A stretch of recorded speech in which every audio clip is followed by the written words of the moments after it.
Madganati Milandasya Gyanam Shanam Sarakaya Shaksur Militam Yena Tasmai Shri Gurave Namaha. I affirm my humble obeisances unto the lotus feet of my spiritual master, A.C. Bhaktivedanta Swami Prabhupada, who has opened my eyes with the torchlight of knowledge, for I was in the darkness of ignorance.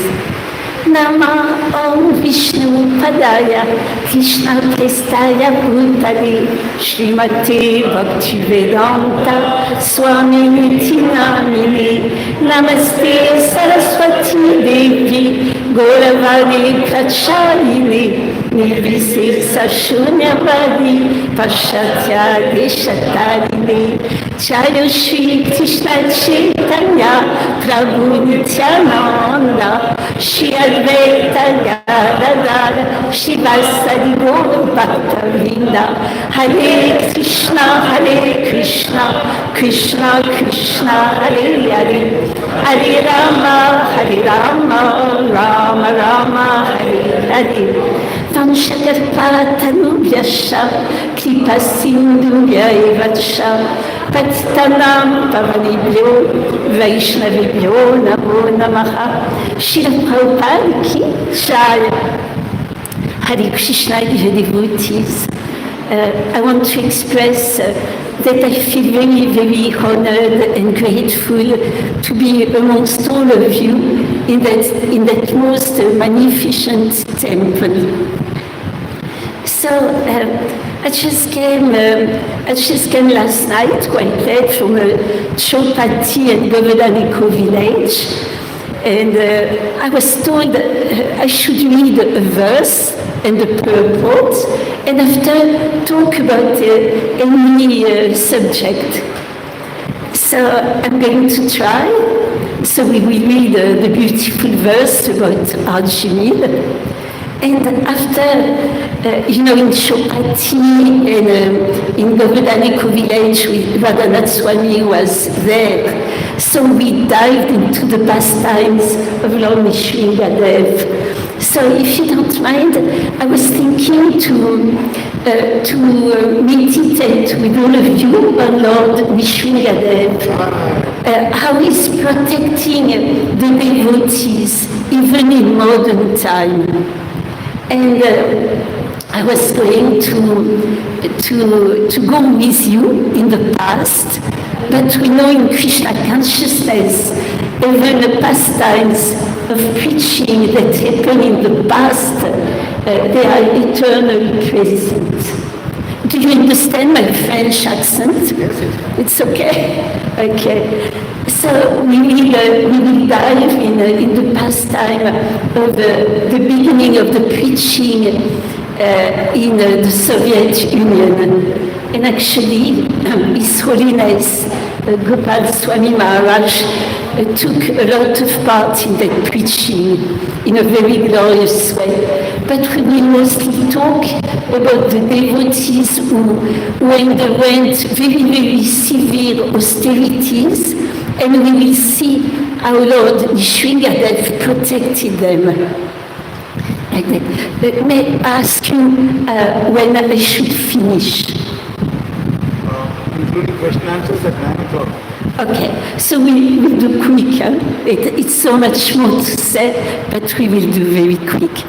Okay, let us try to chant the beautiful verse. Okay. Om Namo Bhagavate Vasudevaya.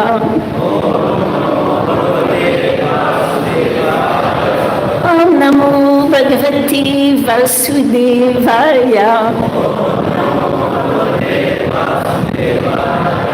Om Namo Bhagavate Vasudevaya. First, one little pastime with Srila Prabhupada to explain to you that I'm not expert in chanting Sanskrit. So it was in the first London temple in Burley Place. And Srila Prabhupada was in the temple on the Vyasa-san, and he asked the devotees to chant the Sanskrit verses. And then he asked me, and I felt a little shy, a little ashamed. And Srila Prabhupada had a good laugh. He said, she's not afraid to go to the Soviet Union, but she's afraid to chant Sanskrit. Prabhupada had a great sense of humor. So I'm going to try I ask forgiveness because I'm sure a lot of you are great scholars. And even it's a little... Even my glasses are not so good, so I'm going to ask this nice Prabhu to chant, and we will follow the Sanskrit. Naikantikam tadhikrute vinishkrute Naikantikam Punardhavani cheda satpathe Karma nirharam abhi sadam hare Kalu sattva bhavana Naikantikam tadhikrute vinishkrute Manah punardhavani cheda satpathe Karma nirharam abhi sadam hare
Any Vaishnavi? No.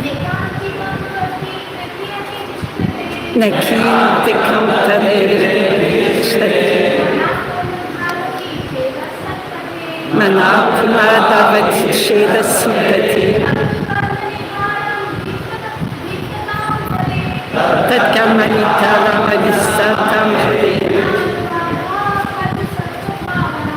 Kunanu Vadikam Satvamata. Okay. Now, note.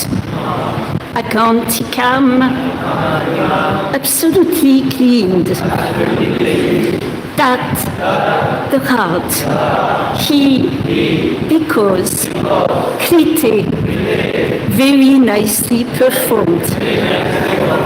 Api, although, nishkrite, atonement, manaha, the mind, puna, again, tavati, runs, chet, if, asat pate, on the path of material activities.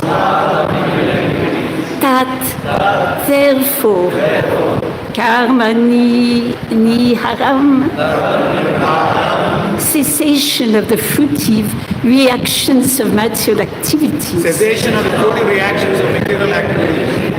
Abib Satam, for those who seriously want. For those who seriously want. Hare, of the Supreme Personality of Godhead. Of the Supreme Personality of Godhead. Guna Anuvadaha, constant chanting of the glories. Kalu, indeed. Sadvabhavanaha, actually purifying one's existence. Translation. The ritualistic ceremonies of atonement recommended in the religious scriptures are insufficient to cleanse the heart absolutely. Because after atonement, one's mind again runs towards material activities. Consequently, for one who wants liberation from the fruitive reaction of material activities, the chanting of the Hare Krishna mantra or glorification of the name, fame, and pastimes of the Lord is recommended as the most perfect process of atonement, because such chanting eradicates the dirt from one's heart completely. Purport by Srila Prabhupada. The statements in this verse have been confirmed previously in Srimad Bhagavatam 1:2:17. Shrinvatam sva kata Krishna punya shravana kirtanaha redyantisto rebadrani vidunoti surit shatam. Sanskrit is good, Mother. Oh, by your blessing.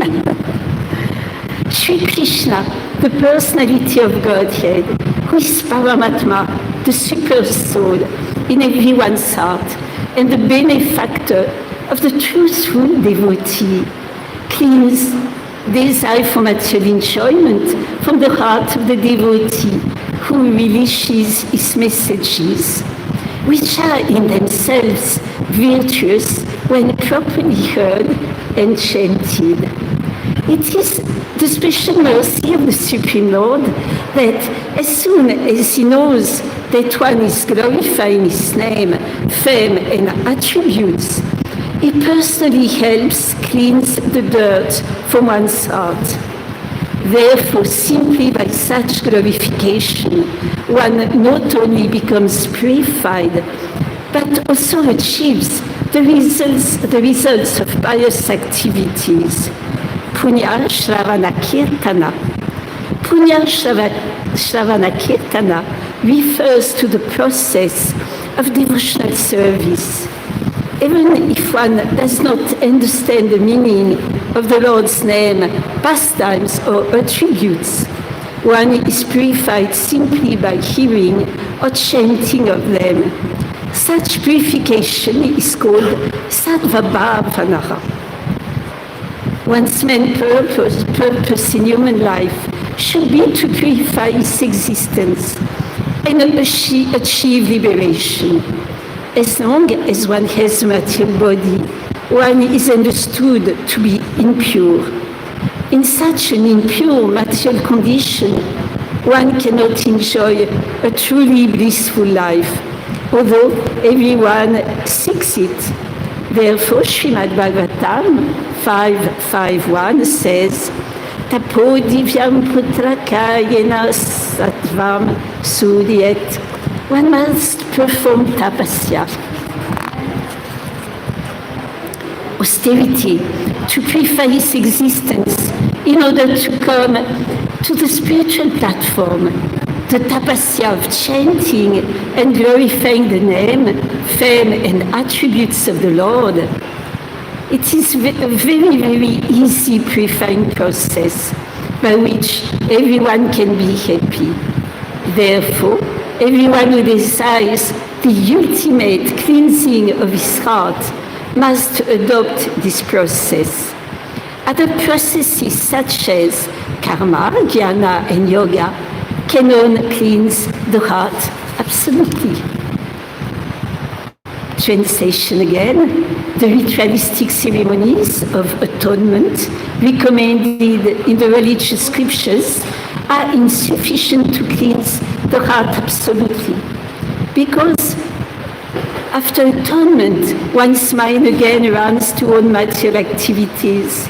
Consequently, for one who wants liberation from the fruitive reactions of material activities, the chanting of the Hare Krishna mantra or glorification of the name, fame, and pastimes of the Lord is recommended as the most perfect process of atonement, because such chanting eradicates the dirt from one's heart completely. Again, Namam Vishnu Padaya Krishna Prestaya Bhutale Srimati Bhaktivedanta Swami Tinamini Namaste Saraswati Devi Gauravane Prachanine Nirvisesa Shunyavadi Pashatyade Shataline. All glories to Srila Prabhupada. So, dear devotees, it's such a beautiful verse, and it would be so much to talk about. But since we're going to go to another subject, I will just say a few words. Yes, as Srila Prabhupada says in the purport, the human form of life is meant for purification. From the time of conception in the womb of the mother to the time when the body is going to be cremated, human life is meant for purification. And here, the Vishnu Dutta, who are very expert in logic, in Shastra, in arguments, are actually answering to the Yamadutta, who wanted to take Arjuna with them. So we can see every morning we are actually reciting the 10 offenses to the holy name. And it's quite hard to perfectly avoid all offenses, especially the offenses of having very rapt attention to hear and chant the holy name. But we can see how this process of Krishna consciousness is a very, very merciful process. It's always some way that we can be brought to the lotus feet of Krishna.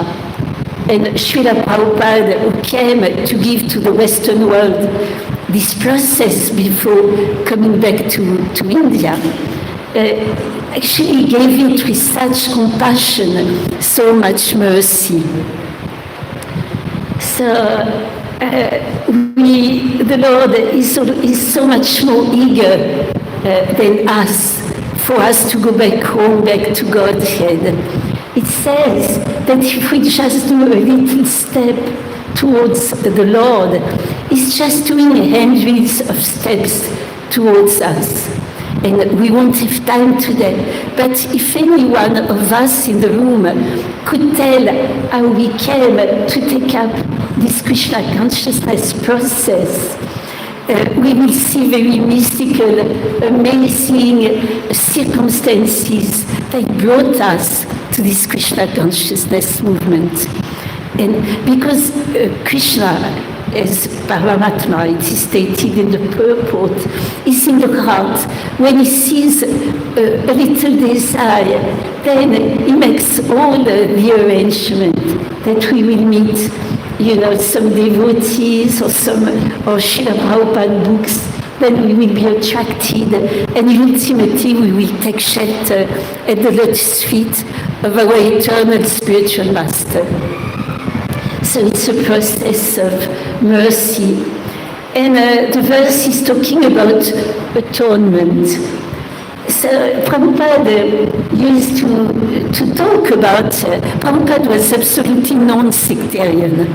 But when he was talking about Catholicism, he was feeling very sorry that some Catholics would say that Lord Jesus Christ has come to actually take all the sins of the world. But then he would address the people with great anger. He says, why do you go on sinning?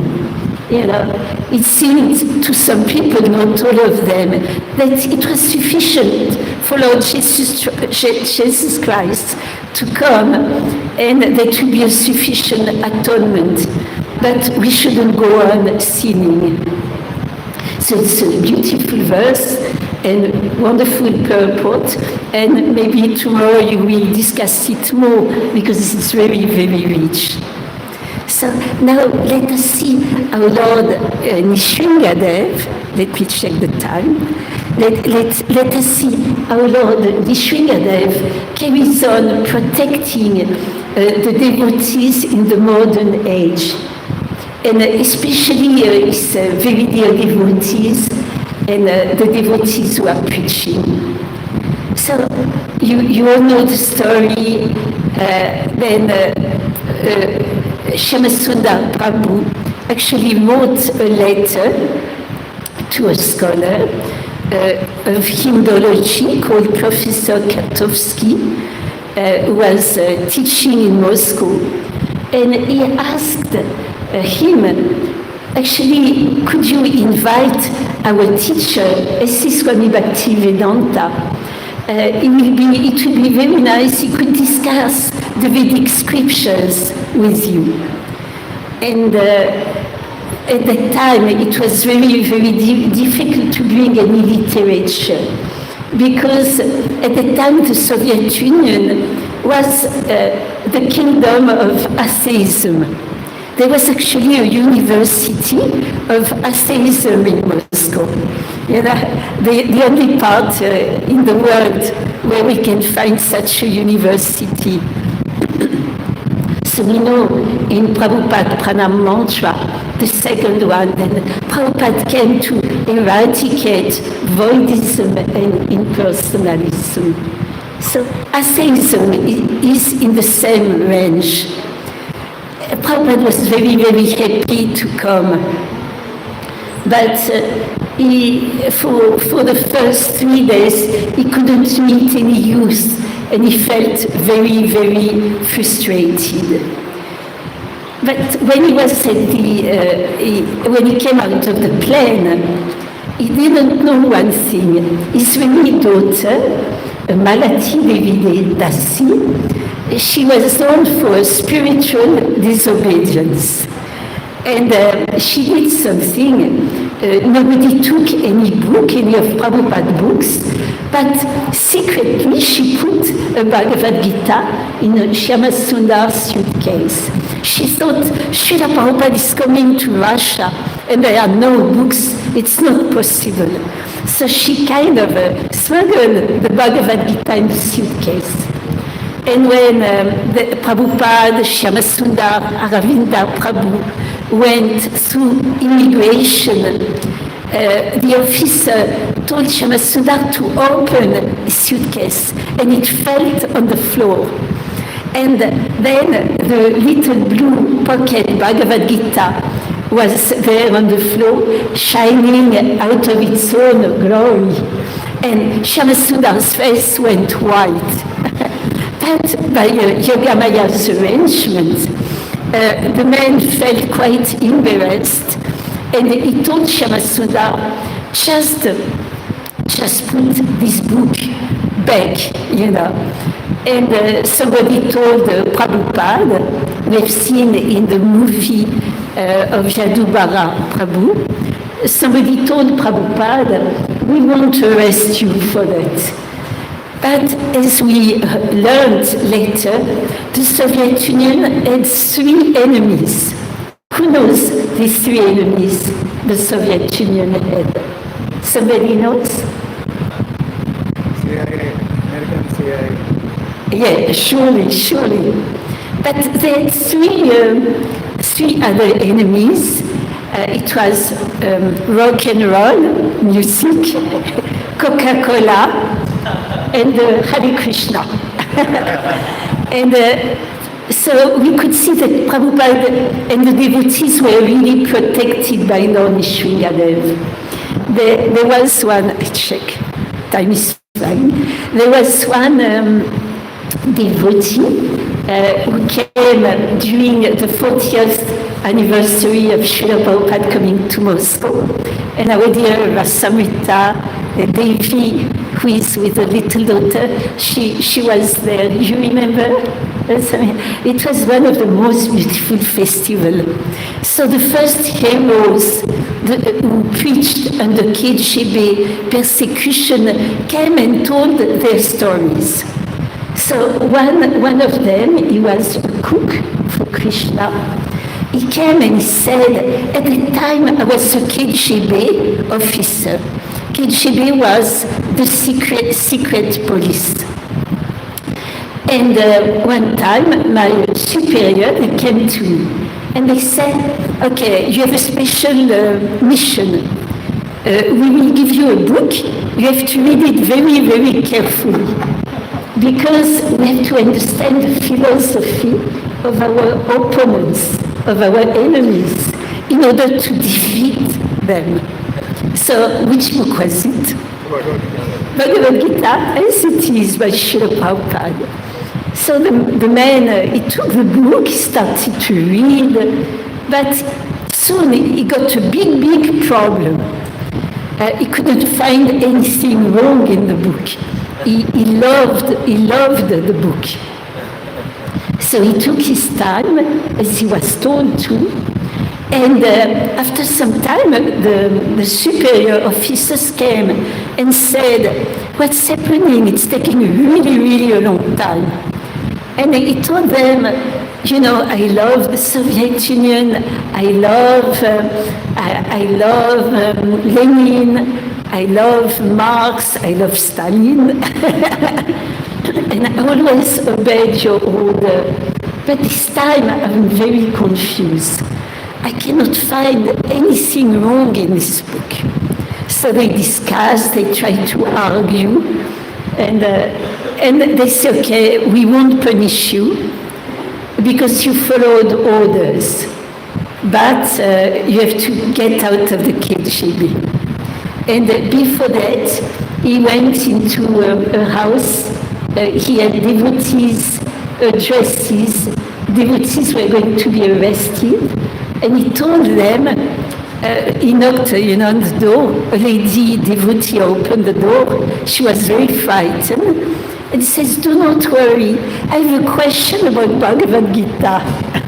and then he said, by the way, you better move because you are on the list to be arrested. So again, Lord Nrsimhadev protected the devotees. A little story about your servant. How, again, protection was there. Shyamsundar Prabhu said, we just, You're projecting some images on the screen. Hello, Srila Prabhupada Ki Jai. These pictures were taken by Shyamsundar Prabhu with a very simple little Polaroid camera, black and white, and they are so good, they are immortal. That's Prabhupada on the red square. and he's going to pass the mausoleum of Lenin, isn't it? And he's going to say something very prophetic. Nobody at the time could say that because Russia was so strong. And Prabhupada said that communist ideology won't last more than 20 years. And exactly 20 years after, Perestroika, the big change, started. Exactly 20 years, around 91. Prabhupada came in 71.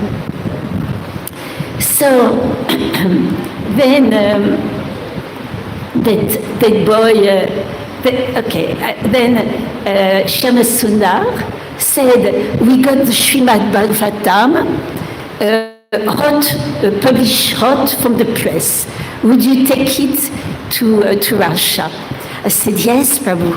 Do you remember Prabhupada took the first canto of Srimad Bhagavatam on the Jaladuta, 3 volumes, and after some time it was published again in 2 volumes with the blue cover with Mahavishnu and the planets, the universes.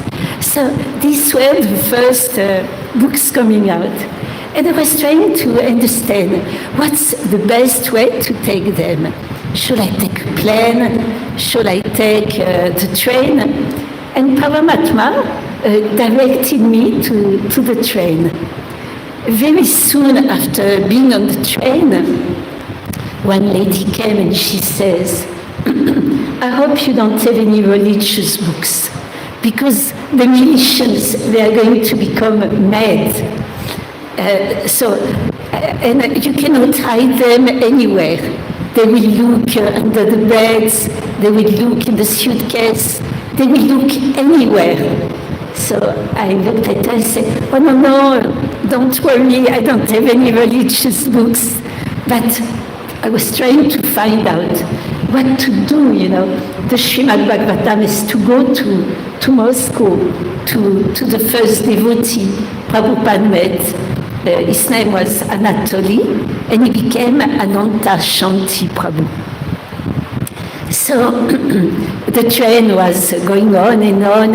It was taking 3 nights and 2.5 days. And all of a sudden, I saw in the corridor an Indian gentleman, young. And I thought maybe I can put the books in his suitcase. It won't look strange. So I approached him, and we had small talk. His wife came. At one point he asked, do you have any friends in Moscow? And I told him, yes, I have a Russian friend and an Indian friend. He says, oh, you have an Indian friend? What is his name? I told the name, it was Madhukar Tondon. And he got really surprised. He said, actually, Madhukar is the son of my boss. And I got very, very joyful because I'd been praying to Krishna, my dear Lord, I'm really a fool. I don't know how to get the books in Russia, but you're so intelligent, my Lord, please make some arrangement. And that I became overjoyed because I knew what Madhukar's father's job was. He was a very high-ranked Indian diplomat in the Indian embassy. So I looked at that young gentleman and I said, oh, maybe you can help me. I have a gift for the son of your boss. It's the Bhagavad Purana, and these militias, they're really crazy. Could you put them in your diplomatic suitcase? And he says, yes, with great pleasure. So you know, isn't it, that the Indian diplomatic, absolutely. The militias cannot open it because it's like India itself. And it can contain strategic documents. And indeed, Srimad Bhagavatam was a very strategic document. So he took the key, he put the books, he closed it, and he said, I will go for holiday in Poland, and in a few days I will give for Madhukar. That's how the Srimad Bhagavatam came. We were completely protected by the Lord. So it was like a unique opportunity, and I wish that opportunity to all of you when we feel we are really helpless, when we feel we don't have any intelligence, any qualification, and that when we pray, then we can become a witness how Krishna is actually making all arrangements, and Prabhupada. So that was one wonderful opportunity. And after, when the militias came, they opened the suitcase, they looked under the bed, they looked everywhere. But there was no Srimad Bhagavatam. And at the time I was trying not to smile, thinking, of the beautiful verse in the Bhagavatam, that when Lord Krishna left the planet, he is actually appearing, manifesting himself as the Bhagavad Purana. And that Bhagavad Purana is more brilliant than thousands of suns. And it's going to illuminate the darkness of Kali. And it did in Russia. When the first time,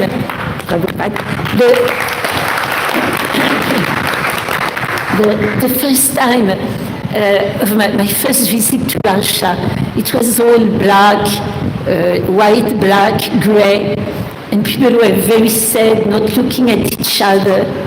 And when I came for this anniversary, 40th anniversary of Srila Prabhupada coming to Moscow, it was full of colors. People were happy because of the devotees of the Srimad Bhagavatam, of the Harinam. So now, let's see how Krishna is protecting his devotees. We won't have much time to go through all of it, but the first heroic devotee, Anantashanti Prabhu, he was preaching far and wide all over Russia. Russia is so big. It goes from near Europe to near Japan, and beyond the polar circle, to very far south. So he was preaching all over, and he was very careful not to be caught by KGB. He was preaching to the intelligentsia. To give you a few examples of the preaching he did in the street, when there was no books available, he bought some bouquet of red roses, and he would offer them to Krishna. Then it became prasadam, and the devotees had such faith in prasadam. So he would dress very nicely, put a red rose in the pocket, and he would go to people in the street saying, please smell this rose. You will not take birth again in this, you will take birth as a human in this material world, at least. He would do like that. Or else he established a scientific society. And at the time in Russia, science was like God. So the government was very happy to register that scientific society. But what was the goal of the society? It was actually to test the power of Vedic mantra on plants, animals, and human beings. So in that company, you had a lot of green plants, blooming plants, you had a lot of cats, dogs, mice, and a lot of devotees chanting Hare Krishna. And there was another way he was preaching at the time. It was actually, and not to be imitated by brahmachari at all. He was going to a nightclub at night where young people were dancing. And he was quite well-dressed, handsome young man. And some ladies would become interested. So at one point he would say, "Would you come with me to my home?" And they would say, "Yes, yes." So he took them to his home, where his mother was. And then he would preach about Srimad Bhagavatam, like that. But unfortunately, at one point, two American devotees came. Oh, that's Ananta Shanti Prabhu. Yeah. In that picture, he came out of the psychiatric hospital. You know, he had been tortured for about more than 6 years. That's in the beginning, when he met Srila Prabhupada. When he met Srila Prabhupada, he asked Prabhupada, in order to teach Krishna consciousness, should I become a pope? The pope is an Orthodox priest, and they have beard like that. And Srila Prabhupada says, it's not necessary. It's not necessary. So at one point, devotees were less careful. And they made publicity, they rented a flat to invite the two American devotees, Rikesh, who was Maharaj at that time, and a wonderful devotee called Kirtiraj Prabhu. And because they were not discreet, at that time they didn't know that a KGB branch was just nearby. So the KGB came, they knocked on the door, they took everyone a dress, they brought Rikesh Prabhu and Kirtiraj Prabhu back to the plane to go to America, and they started to arrest devotees. So we can see also how Lord Nrsimhadev was protecting the consciousness of the devotees. At one point, Ananta Shanti Prabhu was actually taken to jail. And the police wanted to break his will. And they wanted the devotees to recognize publicly that Krishna consciousness is very harmful to the people. That vegetarianism is very bad for health. Devotees wouldn't do that. But that day, it was a dark, damp cell, and he had been tortured already. Ananta Shanti Prabhu felt he cannot take it anymore. And he thought, like in the Bible, you see that Saint Peter, he denied knowing Lord Jesus Christ. So he felt like that. I'm going to tell anything they want. And all of a sudden, something very mystical happened. It's like a verse of Bhagavad Gita came very, very powerfully into Ananta Shanti Prabhu's mind, intelligence, and it became so strong. It was like Krishna himself. That was the verse about the soul. That the soul can never be burned into ashes. It cannot be scattered by the wind or drawn into the water. The soul is immortal. It cannot perish. And that verse was like an incarnation of Krishna for him. It was so powerful that all the fear disappeared. He was protected. And then he had no more fear, and he could go to be interrogated and tortured because he realized they cannot touch me. I'm the soul, I'm free, I'm full of eternity, knowledge, and bliss. Nobody can touch me. It's only the body. So he was protected like that. Let's see a few more minutes to another wonderful story of two heroic devotees who got protected. They were a couple, Armenian couple, and the husband was arrested and he was given a very heavy sentence just to preach vegetarianism. He was sentenced to go 2 years and a half in jail. So then the lady, the wife who had children, she became very, very angry at the judge. She felt it was very unjust. It was not justified. And then she cursed the judge. Do you think we can curse people? What do you think? No? Everybody says no? Even if they are very mean to a devotee, are we allowed to curse them or no? What do you say, Prabhu? They can curse and... No, okay.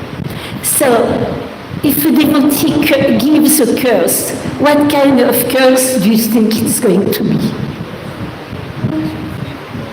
Huh?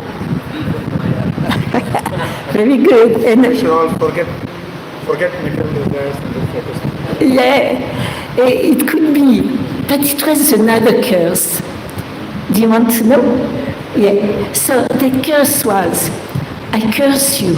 That somebody very, very dear to you, the person who is the most dear to you, will become a devotee.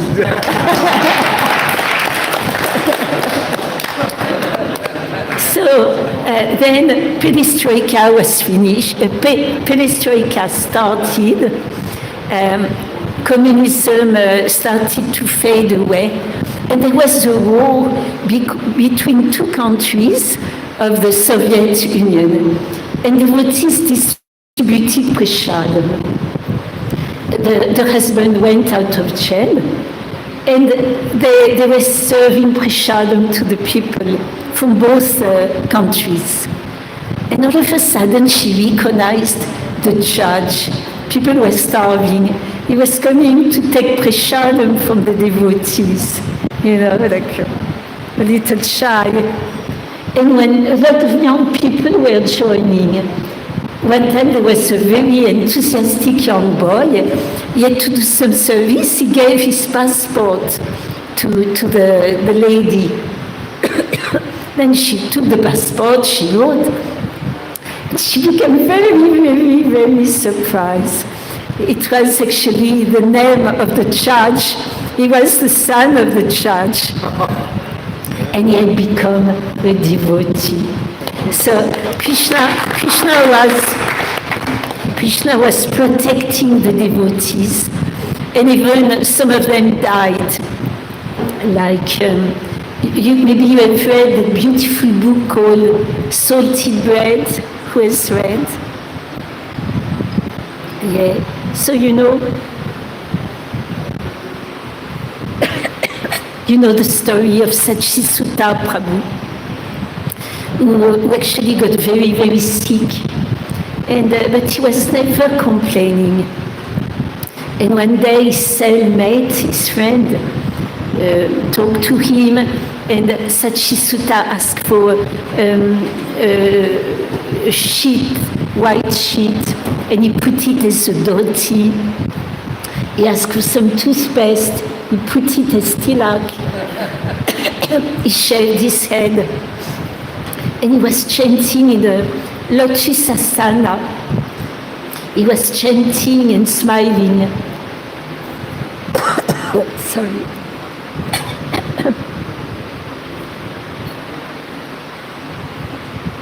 And when his friend came back, he was still in the same position, and he was not answering any question. So the friend says, why you don't answer. You see, it's 9 o'clock. Krishna is taking my voice away. So, and then he came closer. He saw that Satchisuta Prabhu had left his body at will, but Krishna, Lord Shukadev, protected his consciousness. So it was very short, dear devotees, but it was really an honor for me to be with you. And we're privileged to hear from you, Mother. Prabhuji, and it's such a beautiful temple, and you are doing so wonderful preaching work. Prabhupada is so proud of all of you. So proud of all of you. I don't think we have time for questions. We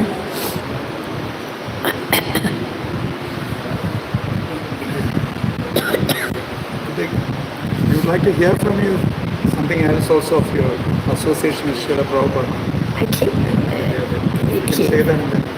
Okay. So, Srila Prabhupada, it's where to start for a few minutes. What would you like to hear particularly? Some exchanges between the two of you, like one you said at the beginning, with personal. Okay. Should I tell you the first time I met Srila Prabhupada? Yes. No. We were just guessing if it had you, no, it doesn't have. Yeah. So, I was with two other friends from school. We were 19 years old, and we were looking for spiritual master. I don't know if Krishna will let me talk. And somehow or other, to make the story short, we were told Srila Prabhupada would open a temple in London. So we came to London. The girls dressed us properly in a sari. They put our hair properly. And when we were ready, we came in that beautiful temple room in London, in the temple called Bury Place. It was very mystical. Shyamasundar Prabhu wanted the temple to look like a Buddhist cave. So it was curved with wood, on the walls and on the ceiling. We came in, Yamuna Devi was singing, Mukunda was playing the drum. It was absolutely wonderful. And all of a sudden, everybody felt flat on the floor. We never did that, but we were very polite young girls, so we did the same. But Prabhupada says the ladies are a little curious. So I was like that. I wanted to see what was happening. I put my head up, and I saw two beautiful golden lotus feet passing by. And I wanted to see more. And I saw Srila Prabhupada for the first time, at least in this life. And it was such a strong vision. He was standing very straight, walking towards the Vyasa-san, his head very high, very aristocratic. And the thought came, he looks like the emperor of the world. But there was another thought, completely opposite, antinomic. It was coming, but he also looks like the most humble sage in the world, And then he said, on the Vyasa-san, he led his beautiful, melodious kirtan. And he started to give class. We were maybe 15 in the room, no more than 20. And he looked at everyone. Then I caught his glance, and it was so powerful. Tears were coming. And I was wondering why. And I understood, actually, he knows me better than I do. And he knows all the all the difficulties, all the failures. He knows all the little success. And he's so compassionate. It was full of compassion. Then I understood he has the solution. And Prabhupada was so full of kindness. There is so many things happen, he stayed 1 week more. So at the end he convinced us with my friend to take up this Krishna consciousness process. He cheated us, he completely captured us with his love, his humility, his knowledge, his compassion, his greatness. He was absolutely kind. Prabhupada always says love and trust. So he was the incarnation of somebody you can trust up to the sky. And he was giving so much love. Just a very short, little exchange to show you how kind he was to the young girls we were. We were there for 2 days. It was going to be initiation the next day. And we were very much polluted by Mayavad philosophy. So Prabhupada had given a class. He had said, actually, spiritual life begins with initiation. Initiation is the beginning of spiritual life. And although I had many doubts in my mind about the philosophy, I have to tell you that our first lecture, a devotee told us about the absolute truth, about the Lord and everything. And then he said, Krishna, the absolute truth, the cause of all causes, is a little blue village boy. And he's stealing butter and giving it to the monkeys. So we thought, oh no, it's not for us, But then Prabhupada was so charming, and so we were called to his room, and I felt shy to ask for initiation. We had been 2 days only. So I said, Srila Prabhupada, I would like to start spiritual life. And he said, he had a big smile, and he says, oh, you're already doing spiritual life. You're cleaning Krishna's floor, you're cleaning Krishna's dishes. And then I looked at him, thinking, oh, this is spiritual life, And later on, Yamuna told us, Prabhupada, when he saw you two, he said, why don't we initiate these nice 2 French girls? And he said something he would say about all the ladies. He said, they're like flowers blowing in the wind. he was so poetic. But then Tamal Krishna Prabhu at the time knew our, Mayavad pollution, and he said, they're not ready, Srila Prabhupada. So Prabhupada says, okay, we'll wait a little bit. So I don't want to take much more of your time, dear devotees. But it was really a pleasure to be with all of you.